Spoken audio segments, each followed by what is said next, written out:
Did you know that choosing spaghetti noodles instead of baby eels is considered the poor man's version of this traditional Spanish dish?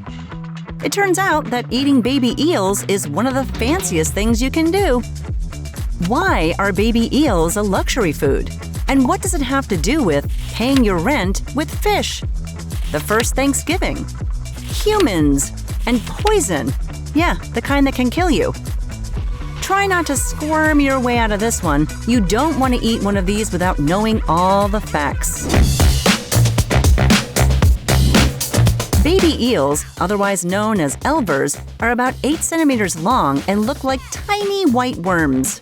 They may not look like much, but these slippery eels are worth a fortune. In Spain, where they're known as angulas, they're sold at auction. In 2016, someone paid 5,500 euros at auction for 1.3 kilograms of baby eels. And in 2021, 0.4 kilograms of U.S. elvers were selling for $1,850. But these eels aren't just rich in price, they're rich in history. They were a primary food source in medieval Europe. From the lowliest peasant to the mightiest king, everyone enjoyed baby eels as a delicacy. They were so valuable that people used them to pay the rent. Here's a quick tip. Today, putting baby eels in an envelope marked rent and slipping it under your landlord's door may be interpreted as a taunt or insult. But medieval Europe wasn't the only place these eels left their mark. They were also a big part of the food supply for the Pilgrims who arrived in the New World in the 17th century. The Pilgrims landed at Plymouth in the fall of 1620. By March, half of their group had died from starvation and disease.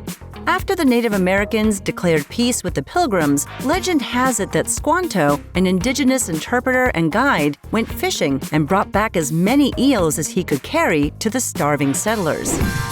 Today, if you brought a bucket of eels to an American's house for Thanksgiving, it could be considered rude and strange. Baby eels have brought people together for centuries. And how are we repaying them? By nearly wiping them out. Today, overfishing is pushing baby eels close to extinction. And Michelin-starred restaurants are partly to blame. In some culinary circles, angulas are on par with caviar. Pricey restaurants have helped elevate their status by using them in their fancy dishes. And if you don't get a chef to prepare them properly, eating baby eels might kill you. Their raw blood can be lethal to humans. It contains a neurotoxin that can cause your heart muscles to cramp up. Eating just a tiny amount is enough to kill you. Luckily, cooking the eels neutralizes the toxin. Are baby eels worth their high price? That's debatable. But one thing's for sure, eating baby eels isn't for the faint of heart. Do you love food misadventures? If so, are you brave enough to try head cheese? Watch that next on Origins of Food.